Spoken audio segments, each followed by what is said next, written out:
महत्त्वाची घडामोड एलिफंटा फिरायला गेलेलं कुर्ल्यातील कुटुंब बोट दुर्घटनेत जखमी झालंय। आम्ही बसलो असतानाच मागून बोट आली आणि आमच्या बोटीला धडकली। कुर्ल्यातील बचावलेल्या कुटुंबानं त्यावेळेसचा थरारक अनुभव सांगितलाय। धडक बसल्यानंतर नेव्हीच्या बोटीतील दोघं आमच्या बोटीत फेकले गेले। बचावलेल्या कुटुंबानं त्यावेळेसचा सगळा प्रकार थरार सांगितलेला आहे। खरं तर ही दुःखद घटना आहे। आपण देखील त्या बोटीने प्रवास करत होता। नेमकं काय झालं? काय आम्ही बसलेलो त्यामध्ये बोटमध्ये, तर तिकडून मागून एक ही आली बोट आणि त्यांनी आम्हाला म्हणजे टच झाली। त्यामुळे आम्ही म्हणजे पूर्ण नाही का हलून गेलोय तिथे। म्हणजे बोट तुटली म्हणायचं असं आहे का?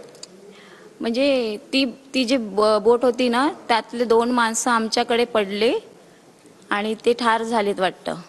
आणि आमची हलून गेली तर आम्ही पण पडलो आणि आमचं काय फॉल्ट झालं हे माहिती नाही, पण ती बोट आहे ना बंद पडली।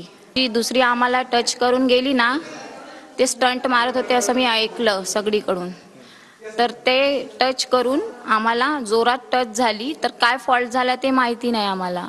आमचं तर खूप मोठं तकदीर आहे की आम्ही आज इथं तुम्हाला दिसून राहिलो, नाही तर आम्ही एक बी जण इथे दिसलो नसतो। विश्वास नव्हता आम्ही ते तो काय म्हणतात त्याला, तो जॅकेट नाही, ते गाडी कोणती ते स्पोर्ट ते आली अशी आणि एकदम भिडली त्याला गाडीला। जो हा मुक्का पार लागला हा कुठे लागला तुम्हाला? गाडी पलटी झाली, ते गाडी खाली दबत होती आमची गाडी, ते तेव्हा लागला दबला हात। कॅमेरा पर्सन चरण सह मीरा पे खरात, TV9 मराठी, नवी मुंबई।